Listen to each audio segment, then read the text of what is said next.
טוב, אז ערב טוב לכולם, אנחנו מתחילים. אנחנו שוב איתכם בהרצאה שתסגור את השבוע הזה. לפנינו עוד שבועיים שלמים של תוכן מלא וגדוש. אני אלה בר צבי, היום בכובע המארחת של מורית, לפעמים בכובע המרצה. אני מייצגת את אגודת איילת. איילת היא האגודה הישראלית לייעוץ תעסוקתי ופיתוח קריירה. אגודת איילת היא אגודה מקצועית שיזמה את פרויקט מבזקי תעסוקה למען מפונים מצפון ודרום, חיילים וחיילות, מילואימניקים ומילואימניקיות שלנו, וכל מי שהתעסוקה שלו נפגעה בזמן המלחמה. מבזקי התעסוקה הם סדרת הרצאות שהחלו ב-31 למרץ וימשכו עד ה-18 לאפריל בכל ערב בשעה 8 בערב עד 8:30, ומטרתן להנגיש כלים שימושיים ומעשיים שיעזרו להשתלבות חזרה בשוק התעסוקה. ההרצאות מוקלטות ויעמדו לרשותכם ממש בקרוב בערוץ היוטיוב של אגודת איילת. במהלך ההרצאה אתם יכולים לכתוב שאלות ב-Q&A, question and answers, ובסוף ההרצאה אני אאסוף את השאלות ומורית תתייחס אליהן. אני ממש שמחה להזמין אותך מורית. מורית היא אושייה בתחומה, מומחית לגיוס עובדים בעידן החדש, מפתחת שיטת רעיון התנהגותי מצבי ומנכ"לית מורית. עובדת כבר 19 שנים עם ארגונים מגייסים ומלמדת נשות ואנשי משאבי אנוש איך לגייס בשיטה שפיתחה. אני מכירה את מורית, באמת מימים ימימה כשהייתי במשאבי אנוש. בעבר הדריכה אלפי מחפשי עבודה איך להתראיין בשיטה, והיום היא תביא תובנות מהיכרות שני הצדדים, המראיינים והמתראיינים, כדי לתת לכם טיפים וכלים איך להציג את עצמכם ולענות על כל שאלה שתשאלו. אז אלייך מורית. כן, תודה אלה, תודה על האינטרודקשן וערב טוב לכולם. אז אני יכולה לדלג הלאה על השקף שלה להציג את עצמי. ואני רוצה להגיד שזה מאתגר לדבר על הבעיות ברעיונות, כי מצד אחד יש המון אנשים שיודעים לראיין מצוין, ומצד שני אתם לא תמיד יודעים עם מי תיפגשו. ביום יום שלי, כמו שאלה אמרה, אני מלמדת מראיינים איך לראיין, אז חלק מהאנשים שיראיינו אתכם יראיינו, נקרא לזה בשיטה שלי, וחלק יראיינו אתכם אחרת, ואני רוצה לתת לכם כלים שלא משנה את מי תפגשו, מי יראיין אתכם, עדיין תוכלו להציג את עצמכם בצורה הכי טובה. והקושי הזה של זה שאין לנו באמת שליטה על השאלות שנשאל, שם עלינו המון אחריות כמתראיינים, סליחה, נפלה לי פה על הטף, שם עלינו הרבה אחריות על התשובות שאנחנו משיבים. וכשאני אומרת שיש מראיינים שלא יודעים לראיין, הם לפעמים שואלים שאלות לא נכונות, הם לפעמים שואלים שאלות ממש פוגעניות, לפעמים שואלים שאלות לא חוקיות, או שאלות לא מקצועיות. אני אגיד רגע לזכותם שלא כולם יודעים, לא את כולם לימדו. אני ממש נפגשת ביום יום עם מנהלים שאף פעם לא למדו איך לראיין, ופשוט חשבו שצריך לזרום עם זה. לפעמים ממש מנהלים בכירים שכבר הרבה מאוד שנים מראיינים, ואף אחד לא עצר לתת להם כלים. אז רגע זה ככה לזכותם, אבל כן חשוב להגיד שיש לכם זמן מאוד מאוד קצר ברעיון להציג מי אתם, גם אם הרעיון הוא של שעה וגם אם זה 3 מפגשים ו3 שעות, זה עדיין זמן מאוד קצר כדי להציג מי אתם, כדי לשכנע. ואני אגיד עוד כוכבית, אני לא יודעת אם שמתם לב, אבל לא אמרתי שאני רוצה לעזור לכם להתקבל, כי אני לא חושבת שלהתקבל זה תמיד המטרה. המטרה היא שלארגון שאני מתאימה אני אתקבל אליו, ואז בהחלט אני רוצה שתציגו את עצמכם טוב, מדויק, את מי אתם באמת, מה אתם יכולים להביא, כדי שאם תתאימו לאותו ארגון ידעו לזהות את זה ולראות את זה, אפילו אם אין לכם את הקורות חיים המדויקים, אפילו אם אין לכם ניסיון בעבר, אפילו אם אתם אחרי מילואים של הרבה חודשים ואולי עוד מילואים לפניכם. ואני יודעת שהסיפור של המילואים עכשיו ככה מאוד מאוד מעסיק, ואנשים חוששים להציג את זה, לא להציג את זה, את זה שעושים הרבה ימי מילואים. אז חשוב לי כן לשים ככה את כל זה ברקע, ולהגיד ברור לי שלהגיע היום לרעיונות זה לא פשוט, ועם זה עדיין לא לכל תפקיד אנחנו מתאימים, ואני רוצה לתת לכם את הכלים כן להציג את עצמכם כדי שיכירו מי אתם באמת. ומתוך אותה היכרות איתכם, ומהצד השני ההיכרות שיש למראיינים שלכם עם התפקיד, עם הארגון, שהם יוכלו להחליט אם אתם מתאימים ואם אתם מדויקים עבורם כרגע. ולכן אנחנו נדבר על איך לענות על שאלות בראיון, כך שלא משנה מה ישאלו אתכם, אתם תוכלו להציג את עצמכם בצורה טובה, שגם מראיינים, נקרא לזה פחות טובים או פחות מדויקים, יצליחו להכיר אתכם. וזה אתגר מאוד גדול, זה לקחת על הכתפיים שלכם גם את נקרא לזה את האחריות לשאול וגם את האחריות לענות, אבל רק כשאתם תיקחו, נקרא לזה את האחריות הכפולה, תוכלו להציג את עצמכם הרבה הרבה יותר מדויק. ואני אגיד בסוגריים, ככה אלה אמרה שבאמת הדרכתי אלפי אנשים בעבר, חלק מסיפורי ההצלחה הכי גדולים שלי בתקופה שהדרכתי מחפשי עבודה, שהיום אני לא עושה, כן? אז חשוב לי להגיד, היום אני לא מלווה אנשים שמחפשים עבודה, אני לא מלווה אנשים בתהליך, אני עובדת היום נטו רק עם הארגונים, אבל באותה תקופה חלק מסיפורי ההצלחה שלי היו שאנשים באו, ניגשו לתפקיד אחד, ובסוף התקבלו לתפקיד יותר בכיר, יותר מתקדם, יותר מקצועי, כי הם הציגו כל כך טוב את הכישורים והיכולות שלהם. וזה חלק מהמטרה מבחינתי עבורכם היום, שתוכלו להציג את עצמכם מאוד מדויק. השלב הראשון כשאנחנו ניגשים להתחיל לחפש עבודה, הוא להתמקד ולהבין מה מניע אותי ולאן אני הולכת, לאיזה כיוון אני רוצה לחפש עבודה, להיות מאוד מאוד ממוקדים בעצמכם. אני ממש פוגשת ברמה יומית אנשים שבאים להתייעץ איתי, חברים של חברים, אנשים שעבדתי איתם בעבר, ואני שואלת, אוקיי, מה את מחפשת? מה אתה מחפש? והיא אומרת לי, לא ממש אכפת לי, העיקר שזה יהיה נגיד עבודה עם אנשים. אני בעולם של משאבי אנוש, הרבה מתעסקים עם משאבי אנוש, מישהי אמרה לי שבוע שעבר, לא אכפת לי אם אני אהיה מנהלת משאבי אנוש, אם אני אהיה אדמיניסטרטורית, אם אני אהיה רכזת, נתנה את כל הקשת, תיקחו את זה משהו על טווח של 20 שנה פחות או יותר, של התמקצעות בתחום. וזה לא מאפשר לה, לאותה אחת, למצוא שוב עבודה.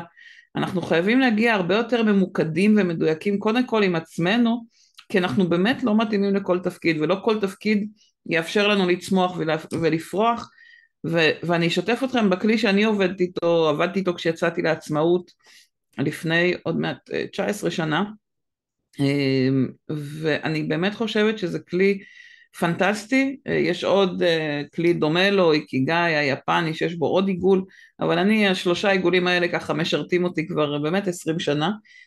ג'ין קולינס בספר שלו מציג את מודל הקיפוד, בספר מטוב למצוין, הוא שם את זה לארגונים, אבל זה לחלוטין נכון בעיניי גם בשבילנו ברמה האישית, והוא מזמין את הארגון, או ניקח את זה אותנו כבני אדם, לחפש את השילוב בין שלושת הדברים, בין שלושת המעגלים, התשוקה שלנו, מה מסעיר אותנו, ממה אני מאוד מאוד נהנית, מה כיף לי לעשות, מה אני עושה הכי טוב בעולם, הכישורים שלי, היכולות שלי, ואיפה יש כסף, על מה אנשים יהיו מוכנים לשלם לי. ואנחנו מחפשים את השילוב הזה, ולא תמיד יש לנו את המידע על כל שלושת המעגלים, לפעמים זה דורש חשיבה, לפעמים זה דורש לשבת עם אנשים שעבדו איתנו, ולשאול מה אתם חושבים שאני עושה הכי טוב בעולם. אני עושה את זה הרבה פעמים בחלק של העצמאות, לדבר עם אנשים שעבדתי איתם, שהיו לקוחות שלי, ולשאול כשאתם מספרים עליי למישהו אחר מה אתם מספרים. אז אני ממליצה קודם כל כשאתם מתכוננים לתהליך של גיוס או לרעיון, תעשו עם עצמכם את העבודה הזאת, את הדיוק הזה, את המיקוד, לחפש את נקודת החיבור בין שלושת המעגלים האלה, כדי שכשאתם מחפשים אחר כך עבודה תהיו הרבה יותר מדויקים. יש פה איזו טעות מאוד מאוד נפוצה, שחושבים שאם אני אגיד שאני מתאימה להכל, אז גם אם ייפתח כזה וכזה וכזה, אז לכולם אני אתאים, וזה בדיוק ההפך. אם אתם אומרים, ההתמחות שאני רוצה להיות בה היא X, יש תחום אחד שרלוונטי לי, מעניין אותי, אז מי שיראה אתכם ירגיש אתכם הרבה יותר מדויקים, הרבה יותר ממוקדים, יהיה הרבה יותר קל להגיד אם זה מתאים לכם או לא מתאים לכם. ברגע שאתם באים מפוזרים, הרבה הרבה יותר קשה לנהל איתכם את השיח או בכלל לקחת אתכם ברצינות. ואני אעבור ככה לרעיון עצמו. הרקע או העיקרון שיושב מאחורי השיטה שאני מלמדת, עובדת איתה כבר יותר מ-25 שנה, זה השיטה של רעיון התנהגותי מצבי, והיא יושבת על העיקרון שאנחנו אנשים עם הרגלים, שזה אומר שההתנהגות שלנו בעבר במצבים ספציפיים היא סוג של הוכחה, היא סוג של עובדה. כלומר, אם עבדתי בעבר, נתתי שירות בעבר, אז איך שנתתי שירות בעבר יהיה מאוד דומה לאיך שאני אתן שירות בעתיד. תחשבו על עצמכם כשאתם מתעוררים בבוקר, כשאתם הולכים לישון, האוטומט שלנו בבוקר, כשאתם נוהגים, אתם מכירים את זה שאתם יוצאים לנסיעה לכיוון העבודה, אבל באותו יום יש לכם משהו במקום אחר, אם אתם לא ככה מאוד מאוד ערניים וחושבים, פתאום תמצאו את עצמכם נוסעים לכיוון אחר, או תיקחו את הפאניקה שהייתה היום כשווייז פתאום הפסיק לעבוד, ואנחנו כל כך רגילים לסמוך על ווייז, אז ההרגל של לסמוך על ווייז פתאום נתקל בזה שאין ווייז, או כל אזור המרכז לא היה. דיברתי עם חברה בדיוק כשהיא נסעה באוטו, ושמעתי את הפאניקה בקולה, הכרתי אותה גם מלפני חודש שאני נתקעתי בצפון דווקא בלי ווייז, ובאמת ההרגלים שלנו, האוטומט שלנו, זאת הדרך שבה אנחנו פועלים בחלק גדול. מחקר מדברים על משהו כמו 40% מהפעולות שלנו שמגיעות מתוך האוטומט הזה, מתוך התת מודע, מתוך כל מה שמכוות במוח, החיבורים העצביים שכבר נמצאים במוח, מה שהופך את ההתנהגות שלנו בעבר לסוג של הוכחה, לסוג של עובדה. אז השיטה של רעיון התנהגותי מצבי מניחה שההתנהגויות שלנו בעבר במצבים ספציפיים ינבאו את ההתנהגות העתידית במצבים דומים, ולכן מראיינים מחפשים דפוסי התנהגות במצבים שהם ספציפיים לאותו תפקיד. עכשיו, אני שמה את זה את העיקרון, וזה ממש השקף מתוך המצגת שאני מלמדת את המגייסים, מגייסות, אבל אנחנו רגע הולכים עכשיו לחלק שלכם, של איך אתם מציגים, איך ולמה אתם מציגים למנהלים את ההתנהגות שלכם המצבית. ואני רגע רוצה להסביר מה זה התנהגות מצבית. אנחנו מפרידים את המצב, מצב הוא חיצוני לנו, הוא אובייקטיבי, הוא לא משתנה מבין אדם אחד לאחר. למשל, אם אני בתפקיד שאני עובדת עם אנשים בצוות, אז יכול להיות קונפליקט בצוות, זה מצב, בטוח שאלו אתכם הרבה פעמים, בוא תספרי לי על קונפליקט שהיה לך עם מישהו מהצוות, או מול לקוח לא מרוצה, או מי שמתכנתים הרבה פעמים מספרים על זה שהלקוחות באים עם דרישות מאוד עמומות, או אם אני עובדת במפעל ויש שם איזושהי מערכת או מכונה, אז יש תקלות במכונה, זה מצב שלא משנה מי נשים בתפקיד, הוא יצטרך להתמודד עם אותו מצב. ההתנהגות שלנו במצב הזה משתנה מבין אדם אחד לשני, ההתנהגות, הפעולות שלנו, למשל אם אותו אחד צועק עליי, אז יהיה מישהו שישב איתו בשקט בצד, ויהיה מי שיצעק עליו בחזרה. זאת ההתנהגות, היא אנושית והיא משתנה מאחד לשני. אם יש תקלה במכונה, יש מישהו אחד שינתח את התקלה, ויש מישהו אחר שיקרא מישהו שיותר טוב ממנו במכונות, ויתקן אותו. מישהו שלא אוהב לגעת בטכני. אז זה רגע את ההבדל בין מצב והתנהגות, או התנהגות מצבית. וההתנהגות שלנו מאוד מאוד קשורה למצב. כשהטלפון שלי מצלצל, אם אני ישנה, אז במצב של שינה, או במצב של פגישה עם חברים, או פגישת עבודה, אני לא עונה לטלפון. ואם אני במצב אני יושבת עם הטלפון מולי, אני אענה. ההתנהגות שלי מושפעת מהמצב שאני נמצאת בו. ואני רוצה להזמין אתכם לעשות תרגיל, ככה אנחנו לא עם צ'אט פתוח, אבל אני לא עם הצ'אט איתכם פתוח, אז תחשבו רגע עם עצמכם מה משכנע אתכם יותר. נגיד אתם עכשיו מראיינים אותי, ואתם שואלים אותי על עצמי איך את עם לקוחות, ואני אומרת אני ממש טובה עם לקוחות. יש הרבה מראיינים ששואלים את שאלת האיך את, איך אתה בצוות, איך אתה עם לקוחות, איך אתה עם תקלות, איך את בעבודה בממשקים, כן, שאלת האיך את. אז אפשר לענות בתשובה כללית כזאת, אני טובה עם לקוחות, ואפשר לענות תשובה, אני טובה עם לקוחות, ממש אתמול שוחחתי עם לקוחה או עם חברה, לא משנה, שהתייעצה איתי לגבי בעיה בטלפון הנייד, עזרתי לה להפעיל מחדש את מערכת ההפעלה, וזה פתר לה את התקלה. תשאלו את עצמכם מה משכנע אתכם יותר, התשובה הקצרה או התשובה עם הדוגמה. ניקח רגע עוד אחד, אם אני שואלת בן אדם איך אתה בעבודה טכנית, בעבודה פיזית, יהיה מי שיגיד לי או תגיד לי יש לי ידיים טובות, ותהיה מי שתגיד לי תשמעי יש לי ידיים טובות, השבוע קיבלתי או חבר ביקש ממני שאני אעזור לו לתקן את מכונת כביסה, והצלחתי תוך רבע שעה לזהות מה נתקע בה ועצר אותה, ושחררתי את זה והכל חזר לתפקד כמו חדש. אני מניחה שגם בלי שפתחנו את הצ'אט אמרתם לעצמכם שהתשובה עם הסיפור היא תשובה הרבה יותר משכנעת, לפחות זה מה שתמיד אומרים לי ככה בהסתכלות בין השניים, וזה לא סתם, כשאנחנו שומעים מבן אדם מספר לנו דוגמה אמיתית, קונקרטית, אתמול, לפני שבוע, בדיוק אתמול, אירוע אמיתי שאנחנו שומעים, והוא נשמע לנו אמיתי, זה משכנע אותנו הרבה יותר מאשר איזה כותרת כללית. אני אומרת את זה למרות שרוב המראיינים ישאלו אתכם שאלה שמזמינה תשובה כללית, איך את עם לקוחות? אני מצוינת, איך אתה עם עבודות טכניות? יש לי ידיים טובות, תמיד אמרו לי. השאלה לא מזמינה את הדוגמה, ולכן אמרתי מההתחלה, האחריות יושבת אצלכם כמתראיינים, שלא משנה מה שואלים אותנו, אנחנו רוצים לענות עם תשובה ועם דוגמאות. ולכן התפקיד שלנו כמתראיינים הוא, התחלנו קודם לזהות את העבודה שטובה ביותר עבורנו, ותכף נדבר על איך נראית עבודת ההכנה כדי להציג את עצמנו, לא לסמוך על הצד השני שהוא ישאל אתכם נכון, שישאל את השאלות הטובות, שמציגות, שמאפשרות או נותנות לכם את הבמה להציג את הדוגמאות, ולמרות שהם לא שאלו אתכם על דוגמאות, לענות דרך דוגמאות ספציפיות מהעבר, לא משנה מה שואלים אתכם. אני אגיד את זה עוד 10 פעמים שלא משנה מה שואלים אתכם, פשוט כי אני יודעת שבאמת הרבה פעמים שואלים שאלות מטופשות, מיותרות, מעצבנות, מרגיזות, באמת יש המון מונחים שאפשר לשים על השאלות שמראיינים לפעמים שואלים, לצערי הרב. כשאני אומרת דוגמה ספציפית, זה דוגמה שהכלבה שלי מצטרפת פה, זה דוגמה שיש לה זמן מדויק, כן? בואי הנה.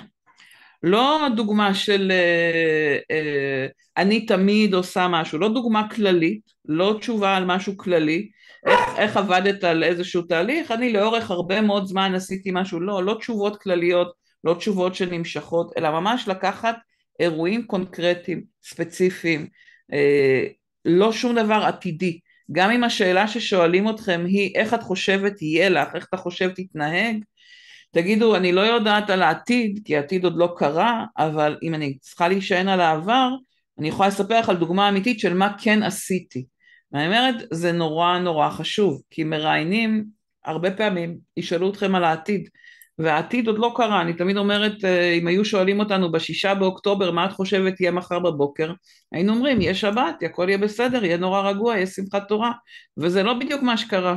אם היו שואלים אותנו ב-2020 לקראת הקורונה, מה אנחנו חושבים יהיה? היינו דמיינו לעצמנו 2020 שונה מאוד ממה שהייתה באמת. ולכן, בגלל שהעתיד עוד לא קרה, אנחנו יכולים רק להישען על העבר, ולהביא הרבה דוגמאות מהעבר, כדי להגיד שאני מניחה שאני אתנהג ככה בעתיד גם, שזאת הדרך שלי. תביאו כמה שיותר דוגמאות אמיתיות. אז בואו נחבר את זה לאיך להתכונן. השלב הראשון כדי שאני אדע להביא את הדוגמאות, כדי שאני אדע להכין דוגמאות, זה ללמוד ולחקור את הארגון ואת התפקיד. למה אני מפרידה אליהם? ואני אומרת גם את הארגון וגם את התפקיד. נגיד אני אשת מחירות, יש המון סוגים של אנשי מחירות. יש אנשי מחירות שמוכרים, יודעת מה, טלפון סלולרי, יכול להיות שזה תהיה מחירה של, יודעת מה, מוכר בקניון, שהיא לוקחת כמה דקות, בוא אני אראה לך כמה אופציות ותבחרי את מה שהכי מתאים לך. אבל גם יכול להיות איש מחירות שמוכר בית, יכול להיות איש מחירות שמוכר מטוס. קחו את אנשי המחירות שמוכרים מכשור ביטחוני, כלים ביטחוניים לצבאות באירופה שנלחמים.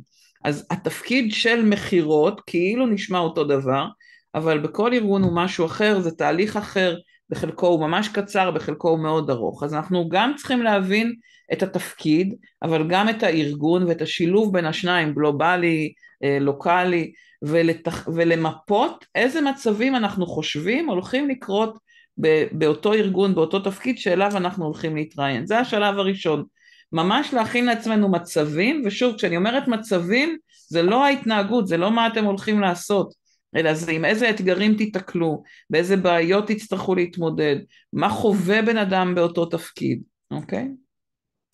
השלב השני זה לחקור את עצמנו, זה רגע לשבת ולהיזכר, אני אשים את זה בסוגריים, האתגר הכי גדול בשבילנו ברעיון זה הזיכרון שלנו.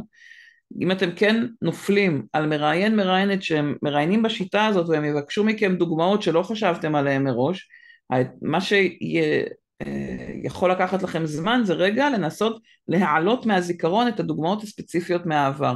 לכן ככל שאתם מתכוננים מראש ואתם חושבים על המצבים שהולכים להיות בתפקיד ובארגון, ואתם שואלים את עצמכם, רגע, הייתי פעם בכזה מצב, גם אם זה לא היה אותו מצב בדיוק, וגם אם לא הייתי אף פעם בארגון כזה בדיוק, אני עדיין רוצה לחפש בהיסטוריה האישית שלי, 2-3 דוגמאות כמה שיותר ספציפיות לאותו מצב. אני אתן לכם את הדוגמה שראיתי באופן אישי, ליוויתי קרוב משפחה, שעבד כמה שנים בפרטנר, הוא ניהל צוותי שירות, ובעצם כשהוא סיים את הלימודים של תעשייה וניהול, הוא ניסה להתקבל במשך כמה חודשים, והוא לא הצליח להתקבל. כל פעם שאלו אותו, תגיד, יש לך ניסיון? והוא אמר, לא, אין לי ניסיון, הרגע סיימתי לימודים. אמרו, טוב, אז זה לא רלוונטי לנו, אנחנו מחפשים ניסיון. וכשישבתי איתו, אמרתי, רגע, בוא ננסה להבין, מה זה ניסיון כמהנדס תעשייה וניהול? אז הוא אמר, צריך להתעסק עם דוחות, צריך לעבוד עם צוות, צריך להוביל פרויקטים. אז האם עבדת עם דוחות? הוא אמר, כן, בטח בשירות ומחירות. האם היה לך צוות שעבדת מולו? כן, בשירות. בעצם זיהינו שיש לו המון ניסיון, הוא פשוט כששאלו אותו אם יש לו ניסיון, הוא אוטומטית אמר לא, כי לא היה לו ניסיון כאיש תעשייה וניהול. אבל היו לו המון דוגמאות שיכול היה לספר, וישבנו וגיבשנו את הרשימה של הדוגמאות, והפלא ופלא שבועיים אחר כך הוא התקבל לתפקיד הראשון, ואחרי כמה חודשים שזה, הוא לא היה מרוצה, והוא רצה לעבור גם תוך כמה רעיונות, הוא התקבל לרעיון השני, ועד היום הוא עוד עובד, יותר מעשור אחרי זה, עדיין עובד באותו ארגון השני שהוא התקבל אליו. אז אני יודעת ככה מקרוב שזה עובד, אל תנסו להגיד לעצמכם, אבל אין לי ניסיון, אלא אפילו אם אתם הרגע השתחררתם מהצבא, בני 21, תחפשו דוגמאות מהצבא, תחפשו דוגמאות מהלימודים, תחפשו דוגמאות מהתנדבות, מתחביבים. והשלב האחרון זה לכל אחת מהדוגמאות האלה להכין סיפור קצר שייקח לכם 2-3 דקות לספר. כשאנחנו זוכרים את הסיפור הוא קצת מעומעם לנו בראש, הוא קצת מבולגן, תשבו ותכתבו את זה. שוב, אני לא מדברת על להמציא חלילה או לשקר, אלא רק לנסות להיזכר בפרטים, ולא לדקלם, לא משהו שאני אחר כך אקריא מהדף, כי ככל שאני נשמעת יותר, כאילו קראתי את זה מהדף, או עשיתי על זה חזרות, זה נשמע פחות אותנטי, פחות אמיתי. תראו שאתם שמים לעצמכם את הנקודות האמיתיות שכדאי לכם לזכור שהיו משמעותיות מאירועים אמיתיים שקרו לכם בעבר. ואז דרך אגב גם אם השאלות שישאלו יהיו על משהו שונה ולא מדויק, בגלל שכבר עוררתם את הזיכרון שלכם, יהיה לכם הרבה יותר קל להיזכר בעוד דוגמאות תוך כדי תנועה. וככה לסיום, ותכף נעבור לשאלות שלכם עוד כמה דקות. הבסיס שלנו זה, כשאתם מספרים את הסיפור, תתחילו מהבסיס. זה קרה לפני שבועיים, זה היה בארגון הזה והזה, הייתי בתפקיד הזה והזה. תתמקדו בעיקר בחלק שלכם. לפעמים כשאנחנו מספרים לחברים על איזשהו אירוע, אנחנו הולכים וטובעים בתוך המסביב. אתם צריכים להבין, הייתה שם בעיה, בארגון הזה, ההוא ניהל, והייתה מכונה, יש לנו, בזיכרון האישי שלנו, יש לנו המון מידע בקונטקסט, בהקשר, מסביב, עבדנו מול אותו ארגון, וכן שיתפו פעולה, ולא, תשחררו את כל הקונטקסט הזה, ותתמקדו בסיפור, כשאתם נזכרים וכותבים את הסיפור, בחלק שלכם. כשאותו בן אדם מסתכל, הוא ירגיש כאילו הוא יושב איתכם בחדר, ממש כמו זבוב על הקיר, ושאותו בן אדם יהיה, שמראיין אתכם, מראיינת אתכם, יבינו מאוד מאוד טוב מה אתם עשיתם, מה היה החלק שלכם, עם איזה מטרה או אתגר הייתם צריכים להתמודד, עם איזה קונפליקט הייתם צריכים להתמודד, האם עשיתם איזה שהם מהלכים ספציפיים.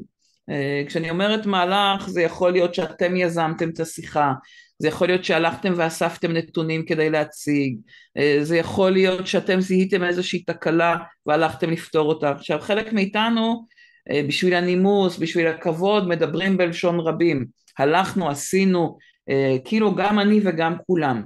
אם זה אתם, תדברו בלשון יחיד, הלכתי, עשיתי, דיברתי, כדי שאנשים שממולכם יבינו שזה החלק שלכם.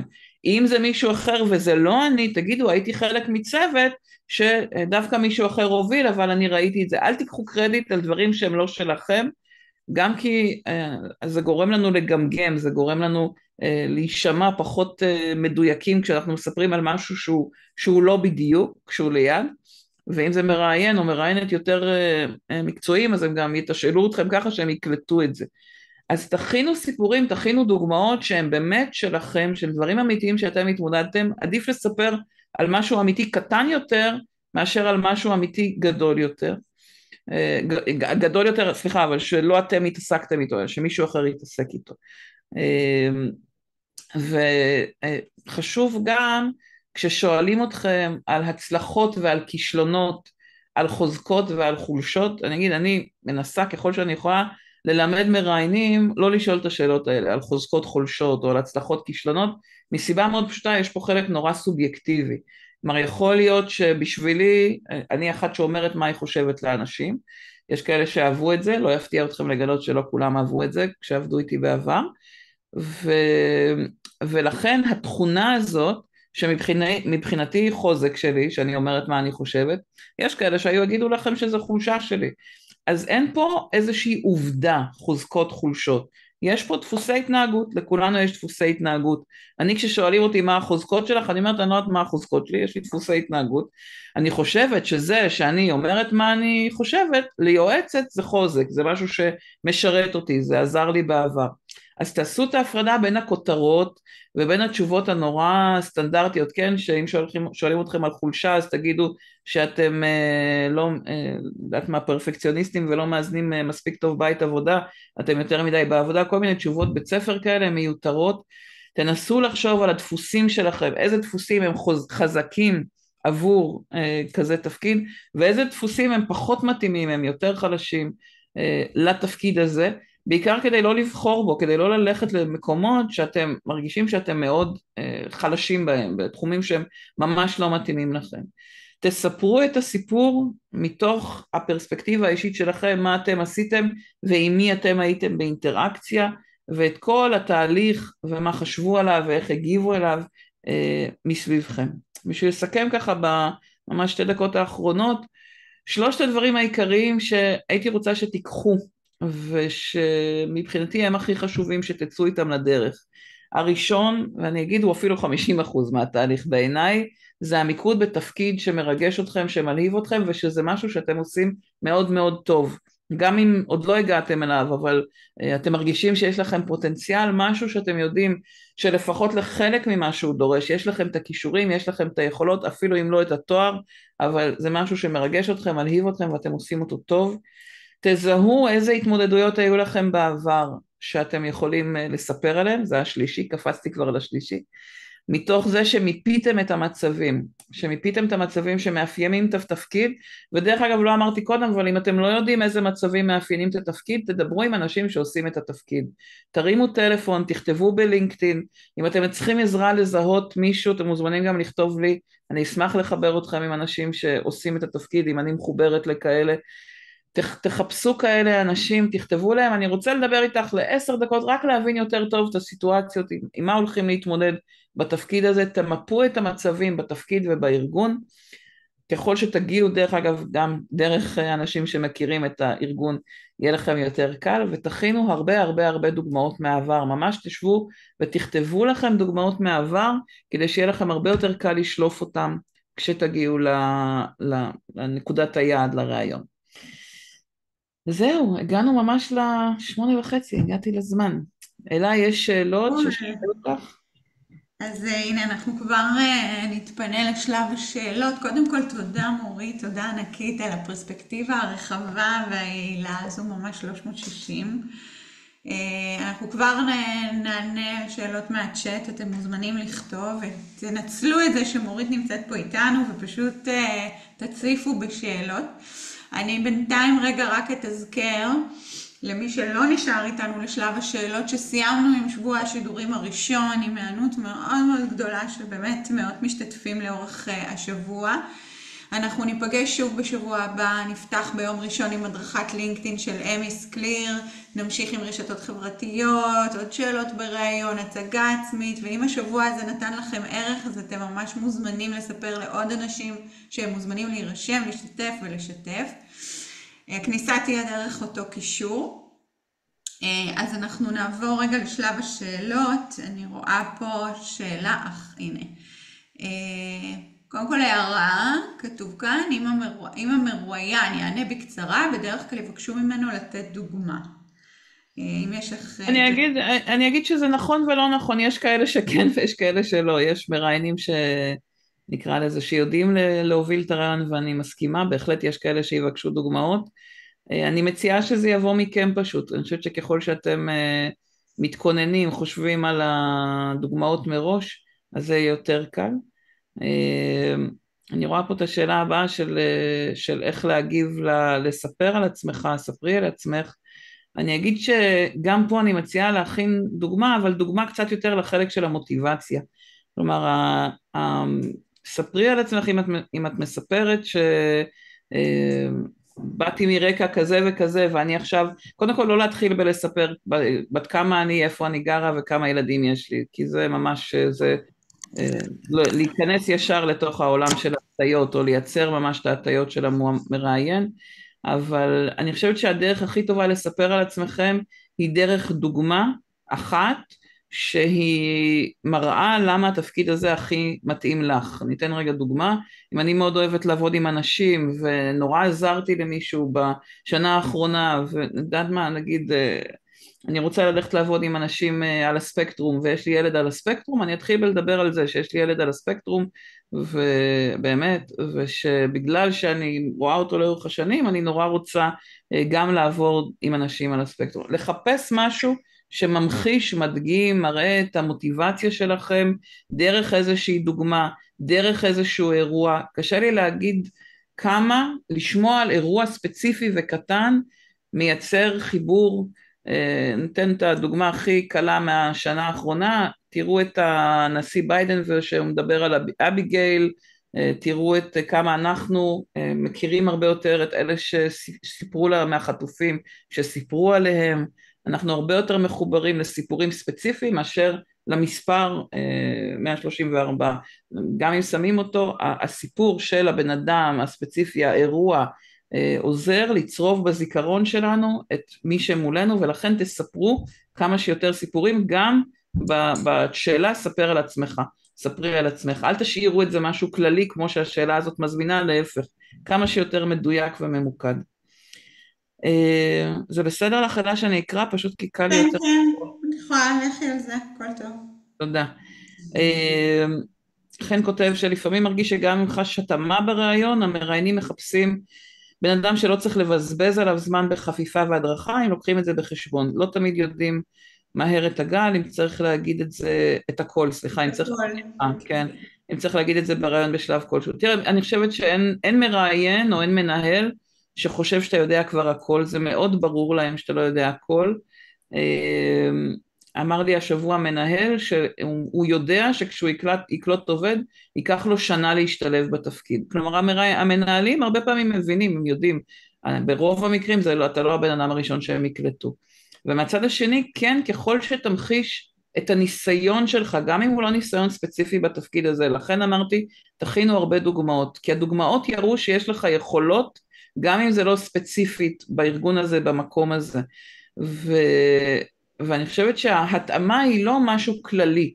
כשאמרתי תכינו דוגמאות, זה ממחיש למראיינים שיש לכם איזשהו בסיס שאיתו אפשר לעבוד, שיש לכם את הבייסליין שאיתו אפשר לעבוד. הסיפור של לא לבזבז זמן בחפיפה, אני חושבת שזה איזה פנטזיה של מראיינים אולי יותר שמרנים, אולי יותר ותיקים. היום מאוד מאוד ברור למנהלים שאין אף עובד או מועמד שיגיע וישר ישתלב, מה שנקרא פעם היו קוראים לזה פלאג אנד פליי, זה כבר לא קיים, כי יש כאלה פערים, אפילו בחודשיים, קח את העולם של ה-AI, תוך חודשיים כבר כל כך התפתח העולם הזה, שברור שאם מישהו נכנס עכשיו הוא כבר לא מכיר את הדברים שנכנסו בימים האחרונים. המנהלים היום יודעים שהם צריכים להכשיר, אפילו עושים בוטקמפים, עושים תוכניות להכשרה ולקליטה, אתה רק צריך לדעת להראות מאוד מאוד טוב עם מה אתה כן מגיע, מה כן יש לך בקיטבק, ואני אומר תמיד גם הילד שלי בן 18 יש לו כבר דוגמאות שיכול לבוא ולהראות, אז בוודאי כל אחד מכם שכבר עבר איזושהי היסטוריה. אני מקווה שזה ענה לכם, תגיד אם כן או לא. תודה מירב. מה עונים על שאלה לגבי ניסיון ניהולי כשאין למועמד ניסיון ניהולי? ניקח רגע את התפקיד של מנהל ונפרק אותו למצבים. מנהלת, כמנהלת יבואו והתייעצו איתך, כמנהלת תצטרכי להגיד לאנשים דברים שהם לא אוהבים לשמוע, לתת להם פידבק, הערות, כמנהלת תצטרכי לקבל החלטות שאולי הן לא פשוטות בזמן מאוד מאוד לחוץ בין כמה אופציות, תצטרכי לאסוף נתונים ולהציג מצגות להנהלה בכירה. לכל המצבים האלה, יכול להיות שכבר התמודדת איתם, אפילו אם לא היה לך כותרת של מנהלת, תכיני דוגמאות מהעבר.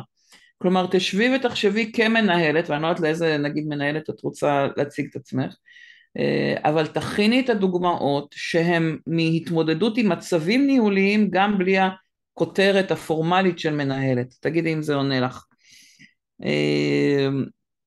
דבר נוסף טכני, לפעמים ברעיונות יש כמה גורמים בארגון, וגם כאלה שבוחנים מהצד, משום מה, אם זה בסדר לבקש להיות מראיין אחד, אני ממליצה לך לא להתעסק עם זה, לא להתעסק עם זה, כי אם הם שמו כמה מראיינים, לפעמים זה ממש חובה ברשויות מקומיות ובגופים שמגישים מכרז, לפעמים יש 10 ו13 איש, וזה חלק מהחוק ומההגדרות של התקשיר. אני מציעה לך להתאמן, להתמקד בבן אדם אחד, ולהכין את הדוגמאות שלך והסיפורים שלך כל כך טוב, שלא משנה אם יהיו שם 10 אנשים, אתה תדע לספר את הסיפורים שלך טוב, תתמקד בך ותתעלם רגע מהרעש, ואני מצטערת שזה קשה, אני מבינה את זה שזה קשה, אבל באמת שזה לא תמיד גם בשליטתם, הם לא תמיד יכולים לבחור, ולפעמים זה גם בשביל לייעל לך את התהליך, שהוא יהיה יותר קצר. היום גם לא תמיד יש חפיפה, נכון. ברוח התקופה, איך הייתי מציעה לענות לשאלות שנוגעות למילואים? נופר, הייתי מציעה לענות בכנות, קודם כל, אני מקווה אני פוגשת הרבה מאוד ארגונים שכן מאוד מבינים את זה, אבל שוב, הייתי מציעה להעביר את הפוקוס למקומות שהם טובים שלך, ולהגיד כן, עשיתי מילואים, או כן, אני מיועדת לעשות מילואים בשנה הקרובה, אני מקווה שאתם ארגון שמעריך את זה, והנה הדברים שהתנסיתי בהם במילואים, והנה הדוגמאות שאני יכולה להראות לך על החלטות שקיבלתי בתקופה הזאת, ועל עבודה ניהולית. כלומר, תיקחו מתוך המילואים כמה שיותר דוגמאות של התמודדויות שהתמודדתם איתם, ותשתמשו בזה כדי להראות, ומה אני אגיד לך, כמו שפעם היו עדיין פוסלים נשים בגלל שהן בהיריון, ונורא ניסו להסביר לי למה זה נורא חשוב בכל זאת ואין מה לעשות, גם בסיפור של מילואים אני מקווה שכן, שיצליחו להתעלם מהסיפור הזה ולא לא בגלל זה. יש לנו זמן לעוד 2 שאלות, אלא? בסדר? כן, כן, בסדר גמור. יופי. יש לנו זמן. מישהו אנונימי שואל, כששואלים על כישרון גרוע שיש לי, שאלו בעבר, אני מצטערת, האם זה בסדר להגיד שיש כישרון שלא קשור בכלל לתפקיד? למשל, אני קרואה במפות וראייה מרחבית לתפקיד האנליסטי, או שהם בכוונה שואלים כדי לדעת כישרון שקשור לתפקיד עצמו. איזה שאלה מבאסת ששאלו אותך. לא, באמת, זה מבאסתי ששואלים שאלות כל כך לא רלוונטיות. אני חושבת שראוי להגיד את המשפט שאת כותבת. האמת שבתפקיד שלו אני מתראיינת, יש לי הרבה כישורים טובים, ואני בחרתי ללכת לכיוון הזה, כי זה תחום שאני מאוד חזקה בו. המקומות שאני יותר גרועה בהם, זה דברים שהם בתחום אחר, כן? נגיד אני פחות טובה באנליזה, אז לא הלכתי לתחום אנליסטי, או אני לא טובה בהתמצאות מרחבית, ולכן בחרתי תפקיד שהוא לא, הייתי עונה להם ככה, כלומר בעיניי, זו התשובה הכי טובה. ואם אני חושבת שיותר כדאי לבדוק, או אם אתה רוצה אני אספר לך על הכישרונות הטובים שלי, אבל בתחום הזה, ואני כן אגיד, זו הזדמנות טובה לנצל את זה, את יודעת, יש לפעמים תפקידים שיש כל מיני גרסאות שלהם, אז אם את יודעת שיש גרסה שאת פחות אוהבת של אותו תפקיד, נגיד בתפקידי גיוס יש תפקידים שהם יותר בראיון, ויש תפקידים שהם יותר מאחורי הקלעים של נגיד טלפון או לחפש במחשב, אז אם את פחות אוהבת את החלק של לחפש במחשב, תגידי, אני יותר טובה בראיון, אני פחות אוהבת את החלק של לחפש במחשב, אני עושה את זה כשזה חלק קטן, אבל אם כל התפקיד הוא כזה, אז אולי זה באמת פחות מתאים לי. כלומר, מהמקום שוב שלך, של מה מתאים לך, איפה את הכי פורחת, איפה המקומות הכי טובים, תציגי בתור כישרונות גרועים או דברים גרועים, דברים שאת לא רוצה לעשות בתפקיד, או חלקים שאת יודעת שאם התפקיד הוא רובו כמוהם, זה יהיה פחות מתאים לך. כאילו אני מקווה שזה מתחבר לסיפור של מוטיבציה. אני מקווה שזה ענה. אני הייתי מתייחסת רגע, אם אפשר מורית עוד משהו. כן, בטח. זה בכלל לא לציין את הנושא הזה של זה לא קשור לתפקיד. זאת אומרת שהם יעשו את האנליזה ואת ההקשה הזו שזה באמת לא קשור לתפקיד, ואז אין השפעה, נהדר. למה בעצם להגיד את זה? כי אז זה כזה מתחכם. להפך, את יודעת מה, זה מעצבן אותי לפעמים השאלות ששואלים, ולפעמים מראיינים מבינים מתוך התגובה שזה באמת לא היה רלוונטי, אבל כאילו אני אומרת, הסיפור הוא למצוא איך את מתקשרת טוב עם מי שיושב מולך, ויש, לפעמים שואלים אותך שאלות שהן כל כך מעצבנות ומיותרות, שכאילו, אני לא יודעת אפילו להגיד לך מה, הנה ראית אני יכולה עוד שתי דעות, התייחסות. תבחרי את הדעה שיותר מתחברת לך לאיך להציג. אבל בוודאי שזה בסדר, כן, את שואלת אם זה בסדר להציג כישרון שלא קשור לתפקיד, כן, זה בסדר, שאלה מטופשת עונים עליה בתשובה מטופשת, כאילו נלך על זה ככה.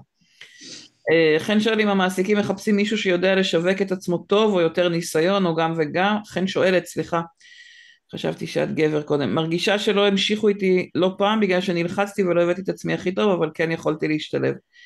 תראי, אני חושבת שיש מראיינים כאלה ויש מראיינים כאלה, אני חושבת שככל שאת תדעי להציג יותר טוב את הניסיון שלך, את הדוגמאות שלך, את הדברים שעשית בעבר, גם את תשווקי את עצמך יותר טוב, וגם הם יתרשמו יותר מהיכולות שלך, ואני גם אגיד לך שככל שאת תהיי מוכנה עם דוגמאות, את פחות תלחצי בתוך הרעיון, ממש תתאמני בלספר דוגמאות מהעבר, לחברים, לבני משפחה, לאנשים שממש תשבי איתם ותתרגלי איתם, שהם שואלים אותך שאלות ואת עונה את זה בתור דוגמאות, ככל שאת תגיעי יותר מאומנת, שוב, לא להקריא את התשובה, אלא לספר על עצמך דרך אותן שאלות, אז את תעברי הרבה יותר אותנטית והרבה יותר אמיתית, ואין שום דבר שהוא כל המראיינים, בסדר? יכול להיות שהם לא המשיכו איתך כי נלחצת, יכול להיות, כי מראיינים הם בני אדם והם מושפעים ויש להם הטיות, אבל ככל שאת תהיי יותר אמיתית ויותר אותנטית ותספרי על עצמך, לא על הכאן ועכשיו, הרעיון עצמו יכול להלחיץ, אבל תספרי על עצמך בעבר כשהיית בתפקיד, כשהיית במקצועות דומים, בתפקידים דומים, מה עשית בשטח, את תעברי הרבה יותר רגועה ותעברי הרבה יותר אמיתית, ואת גם יכולה דרך אגב להגיד, אני חייבת להגיד, אני קצת לחוצה מהרעיון, כל המראיינות יודעות ומראיינים שראיון זה מעמד מלחיץ, אין סדנה שלא אומרים לי את זה, אנחנו יודעים שראיון זה מעמד מלחיץ, אז תגידי את זה, רגע כי עצם זה שתגידי את זה יוריד ממך את הלחץ. אני רק רוצה לומר משהו קטן, שיש לנו גם הרצאה על לחץ וחרדה בדרך לעבודה, בדרך לרעיון עבודה, אז את מוזמנת לעקוב ולהמשיך. לגמרי. זה גם התייחסות שתהיה לנו. והייתה שאלה האחרונה שלכם, אם מעסיקים בוחנים אינטראקציה עם העובד, מרגישה שזה כמו דייט, אם אפשר להגביל, בהחלט אפשר להגביל, בעיקר לדייט ראשון ודייט עיוור כזה. ואני אגיד שבדיוק היום סיפרה לי מנהלת גיוס שהיא דואגת שבתוך תהליך הגיוס יהיה איזשהו מפגש עם הצוות כדי לראות את האינטראקציה ואת הכימיה. אני אגיד שלא כל המראיינים עושים את זה ולא כל המגייסים עושים את זה. בדרך כלל בתוך התהליך יש את הרעיון עם המנהל הישיר, לפחות אותו, מנהלת ישירים, ואז האינטראקציה עם המנהל, מנהלת כן מנסים להרגיש אותה ברעיון, אבל שוב, אני מלמדת את המראיינים שהכימיה ברעיון היא לא הדבר שעליו צריך להישען, בגלל שגם עם אנשים שאנחנו מכירים אותם הרבה שנים, אז אנחנו בהתחלה חושבים עליהם משהו אחד, ואחרי זה חושבים עליהם משהו אחר, אותו דבר גם, כמו שאמרתי, עם הדייט, אז גם בני זוג, יש כאלה שבדייט הראשון חשבו שזה בן אדם על הפנים, ופתאום הם היום נשואים 20 שנה אחרי זה, אז כאילו, אם ניקח את אנלוגיית הדייט, גם בדייט לא תמיד מה שרואים בהתחלה תואם את מה שרואים בסוף, זה גם לגבי ההטיות שלנו כמתראיינים, צריך לזכור את זה, שגם לנו יש הטיות, אבל אני אומרת, ככל שאת תדעי להציג את עצמך טוב, אז לפחות תהיי רגועה או תהיי בטוחה עם זה שהם קיבלו את המידע הכי מקיף לגבייך, עכשיו שיקבלו את ההחלטה אם את מתאימה או לא, גם מבחינה בין אישית, גם מבחינה חברתית. בסופו של דבר חשוב לזכור, השליטה נמצאת בידיים שלכם, כלומר אם מישהו קיבל אתכם ואתם לא רוצים ללכת, אז אתם לא תלכו לשם, זה מרגיש לפעמים כאילו הם בוחרים אותנו, אבל תזכרו, זה מה שאני מזכירה למראיינים, שזכות הווטו נמצאת אצלכם, אתם יכולים בסוף להגיד, זה לא מתאים לי הארגון הזה, גם אחרי שהגעת ואחרי יומיים הרגשת שאין לך שם כימיה, משהו שם מאוד מאוד לא טוב, קחו, תקומו ותוציאו את עצמכם ממקום שלא עושה לכם טוב, זכות הווטו והשליטה בידיים שלכם, אבל שלב הרעיון, המראיינים צריכים קצת העזרה שלכם, אז תעזרו להם, תתכוננו מראש, ותגיעו עם הרבה דוגמאות, עוד שאלה. אמרתי, אם יש עוד שאלה, כל כך נכון. תודה חן, אבל את יודעת, זה לא קשור לחשיבה, זה באמת משהו שהוא עובדה, ואנחנו לא תמיד זוכרים את זה כשמראיינים אותנו. רגע, לא ראיתי את השאלה. האם זה משהו שלוקחים בחשבון? לא נשמר קשר טוב מול מעסיקים קודמים, או לא, אז תחפשי מישהו שיכול להמליץ עלייך, גם אם זה לא המנהל הישיר. תחפשי מישהו שעבד איתך, תחפשי מישהו שהיה לקוח שלך, תחפשי מישהו שמכיר אותך מאוד טוב, מודעים הרבה פעמים לזה שהפרידה לא הייתה בטוב, וזה לא צריך כל כך, לדעתי, לא צריך כל כך לחשוש להגיד את זה, אבל כן להביא אנשים שמכירים אותך ועבדו איתך ויכולים לספר עלייך, ואם אין כאלה, אז תחפשי מישהו שמכיר אותך טוב, אפילו לא מהמעסיק הקודם, שעובד באותו ארגון, מישהו שיכול לתווך לכם את הכניסה לארגון החדש, שעובד באותו ארגון ומכיר, חבר של חבר, מישהו שיכול לדבר בעדכם, גם אם זה לא מעסיק קודם. נעצור פה. תודה תודה רבה. רבה. תודה אלה. תודה דורין, לכולם. תודה רבה, שיהיה לכולם סוף שבוע נעים.